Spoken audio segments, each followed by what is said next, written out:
I'm your old Geordie, and I'm going to take you through a question on the Mechanics 2 paper of 2013's paper 5, question 7, which was worth 9 points, and a lot of students had problems with this.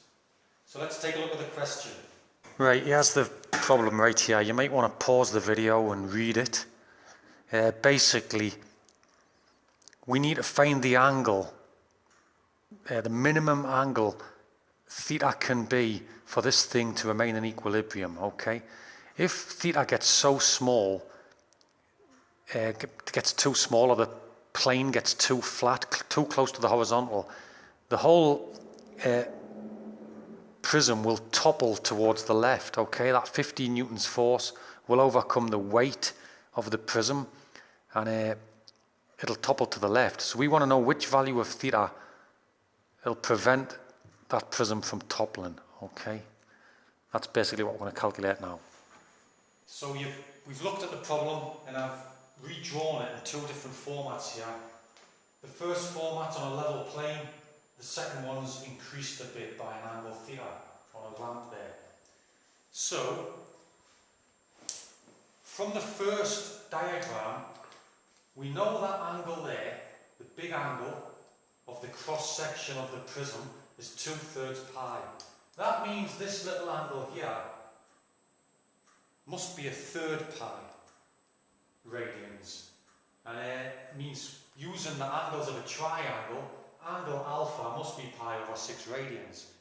Okay, so that's the first step, is identifying that angle. Next, what you want to look at is if you did increase this, the angle of the plane, by a certain angle theta, angle beta there would still be a 6 pi, but it's going to be a 6 pi plus the additional angle we've raised this plane by. Okay, so I can say angle beta is pi over 6 plus theta radians. It still acts directly down towards Earth, perpendicular to the Earth's surface at that point, because of Earth's radial gravitational field. Alright, the 15 newtons is still perpendicular to the plane, so that right angle stays there. So I hope these diagrams clear up a little bit what's going on as we increase the plane. Ultimately, we want to find what theta is. So the next thing I need to do is find the centre of mass of the cross-section of my prism. The cross-section of the prism is a sector of a circle. And from our classes in Mechanics 2, we know the formula to find the centre of mass of a uniform sector of a circle is 2r sin alpha over 3 alpha. Now, the angle of the sector is 2 alpha, and in our case, that's 2/3 pi radians, okay? So 1 alpha must be pi over 3 radians, right? Or 1/3 pi. 1/3 radians. What I need to do now is substitute these numbers into here. So we'll substitute these values into here. So this distance from the vertex to the centre of gravity, x, that's what we're trying to calculate with this formula. So x will equal 2 times r. It doesn't tell us the radius, so we just have to stick with r. And sine alpha, that's sine pi over 3 divided by 3 pi over 3. Well, the bottom just becomes pi, so we get 2r, and the sine of pi over 3 is √3 over 2. Yeah, so we can put that straight in. √3 over 2, all divided by pi. Now, these 2's cancel, so the whole thing becomes √3r over pi. Okay? This is x. This is the distance from the vertex to the centre of mass. Alright? And it's just a number. √3 is just a number, pi is just a number, and r is the unknown length of the radius. Alright, then, so I've just found the distance there from the vertex to the centre of gravity. √3r over pi. I've just put that into this diagram here. The next thing I need to know is the distance from where the 15 newtons acts on the plane to the vertex of the sector of our circle. Vertex of our prism. Okay, so I've got to find this length y now, and that's just a simple bit of trigonometry. Y equals, well, it's the adjacent to this angle there. That angle's a third pi radians. So it's r cos pi over 3. Now the cosine of a third pi radians is a half, so this thing boils down to r over 2.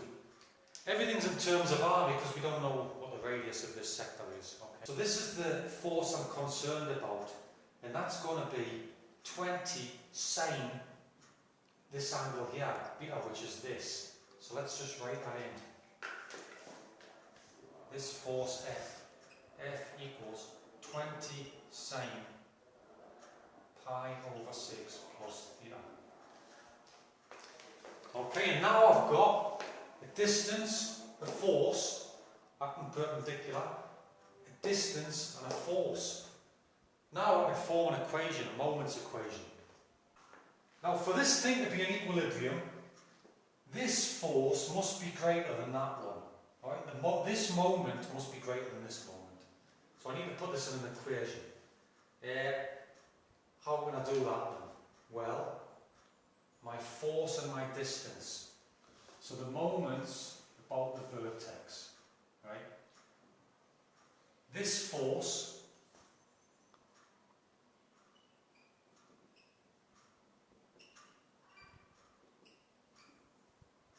times a distance, well the distance was pi at root 3 r over pi. And this must be bigger than this moment here, which is 15 times r over 2.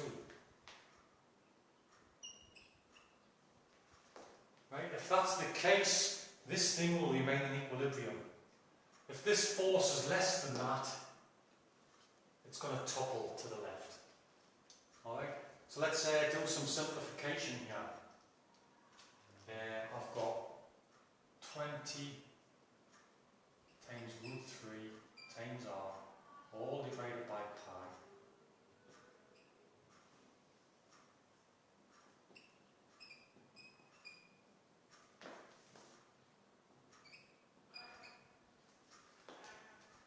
So I'm going to isolate this term on the left and take all this stuff to the other side.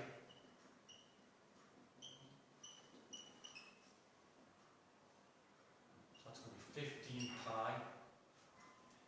And pi goes up there. The 20 and the root 3 go down below. Divided by 40. Root 3. Alright, that's just the 20 times the 2. And the root 3 all goes down there.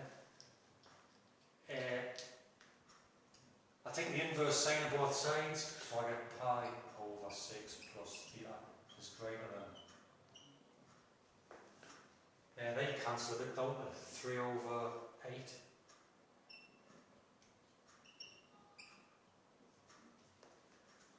And finally, I can subtract the pi over 6 of both sides. So theta must be bigger than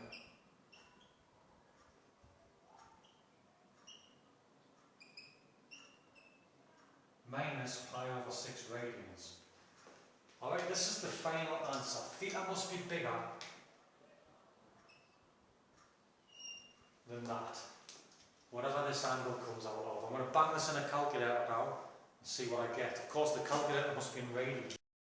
Ah, bollocks, it needs to be in radians. Inverse sine 3 pi over 8.